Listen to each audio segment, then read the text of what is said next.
Our family loves the opportunity to travel and do road schooling, and this January we had the chance to go to the south rim of the Grand Canyon. The Grand Canyon is such an epic experience, you guys. I mean, God's creation is just mind-blowing. There will not be a photo that I share with you in this video that will even do it justice. Like, it was literally mind-boggling, like disorienting, looking down into the canyon. Like, it actually made me dizzy. It was just so vast and it was so beautiful. I am just really excited to share with you guys what a 3-week road schooling adventure here in the beginning of January, what it all has entailed. Traveling for 3 weeks in a camper with your kids and your husband and your dog, and I wouldn't trade it for the world. It's just an amazing way to learn. It's a great way to travel, and I'm just so blessed that we were able to do it.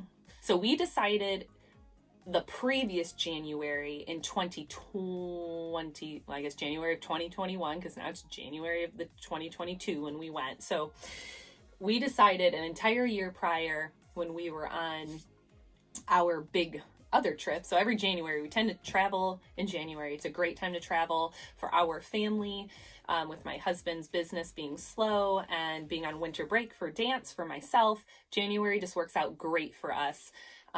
So we were like, you know what, let's go to the Grand Canyon. So I scheduled all of our campsites and everything 6 months in advance. And I didn't realize that 7 million people visit the Grand Canyon every single year. And I can see why. I mean, it's absolutely amazing. And the slow time is January through March. And I'm so glad that we went in January. Is it cold? Yes, it does snow in the Grand Canyon. I'm going to show you some pictures here of lots of snow. Kids even made snowmen at the campground when we got there. They were very excited. We live in Illinois, so they were missing snow since we didn't get snow for Christmas this year. So they were very excited that they could play in some snow. But it was definitely cooler. I wouldn't say it's cold, because when you live in northern Illinois, it's really cold in the winter, and it was high 30s, high 40s, but they had snow prior to us arriving. So we had snow pants and all our snow clothes. We came prepared for cold temperatures, and so we were perfectly fine. But I can't imagine going there during high time, from April onward, and 7 million people visiting. I mean, I would have been so stressed. There was very few people there, and that was wonderful. I couldn't imagine being chest to chest with people. So if you're going to visit the Grand Canyon and you have a younger family like myself, I would definitely consider going in January, February, or March, if you don't like it to be too people-y out there. So it took us 6 days to get to the Grand Canyon. We visited some friends and stopped at different points along the way. We got to visit Oklahoma City and go to the zoo there. And then we went to Albuquerque, New Mexico, which was amazing, by the way. I may make a video about Albuquerque, New Mexico. That is a super fun place. So much to do, so much to get out of it from a homeschooling perspective. We did epic hiking in the Sandias Mountains in Albuquerque, New Mexico, and you should go there while you're on your way to the Grand Canyon, like we did. So it took us 6 days to get there, and then we spent 7 days at the actual canyon. And you know what? Once we got there, we took each day very slow. My family loves to hike. I mean, you don't have to be a hiker to go to the Grand Canyon. There are literally trails for everybody.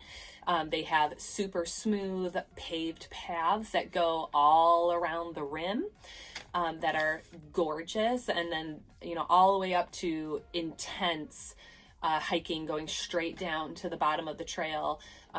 In some cases, you may need permits. Like if you're going to go all the way to the bottom, all the way to the Colorado River, you need a permit. You actually have to stay overnight at the bottom of the canyon before you can come back up.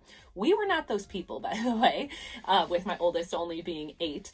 So, but we didn't anticipate there being so much ice and snow. So we didn't have like special hiking gear.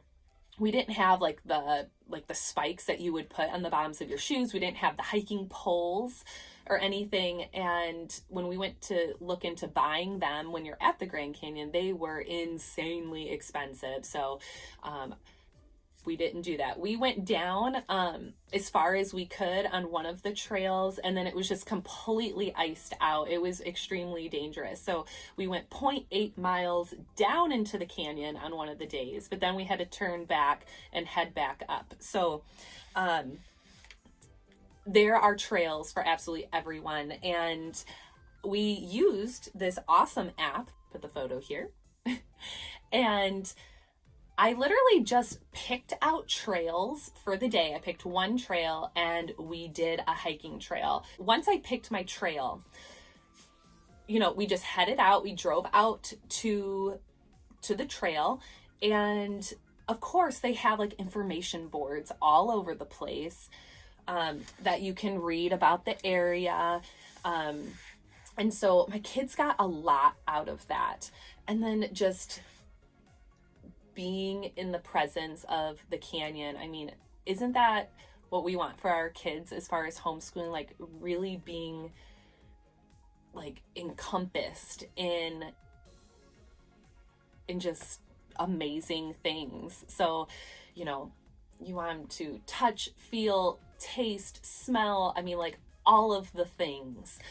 It was just amazing. The South Rim also has a geology museum. So we checked out the Geology Museum quite a bit and read up all about how the canyon was formed, and they had a gift shop. And in the gift shop, we bought, of course, we had to buy our Grand Canyon books with just amazing pictures. And my kids have definitely looked through all these books, but we're going to be digging even deeper into these books. And then while you're out and about, I mean, they have like amazing brochures, just really awesome stuff. So we bought games and books and things like that. Also, another resource I want to share with you is I started reading this book, the bookmark's still in there, prior to us going to the Grand Canyon. So if you're going to go on a really big trip, you can go 2 ways with it. You can either kind of dip your toes into the topic before you go and, expose your kids to some things. So when they get there, they're like, oh, Mom, look, we talked about this. And, and then, it's just reinforcing what you already know. Or you can just go there, experience it, and then come back and then dive deep. Obviously, your kids best. Every trip you take is going to be different. So you can decide like which approach would be better. I decided to do the Ghost of the Grand Canyon at our local like teacher's store. She said these books were awesome. It's by Carol Marsh, America's National Mystery Book Series.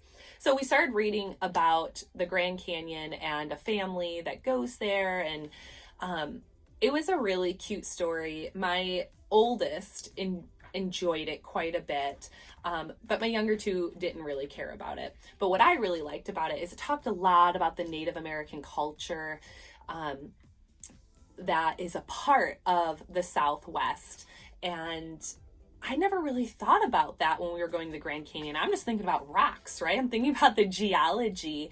I didn't really think about the culture of the people there. So that really made it so much richer for us. And in the actual national park, they have this amazing place called, I may say it wrong, called the Hoppy House. And the Native American people of that region, and everything inside it. It's still the original building from several hundred years ago, and all of the gorgeous merchandise inside is handmade by the Native American people of the area. And it was really, really wonderful. And my kids just had no idea about that. We haven't really studied any of that. So that's why I love road schooling so much, that we can stay in our own country, but yet see something so different from where we live. My kids also did the Junior Ranger program. So I have one other video from Starved Rock from Illinois, and they did the Junior Ranger program there as well. So we went into the Geology Museum and we asked if they had the Junior Ranger booklets, and of course they did. They were really, really nice, way better than the Starved Rock ones, but the Grand Canyon, I can't imagine the amount of money they pull in every year with 7 million people visiting. So they got these booklets, and I'm sorry I don't have them on me right now. And that was just, again, one of the amazing learning opportunities that we had.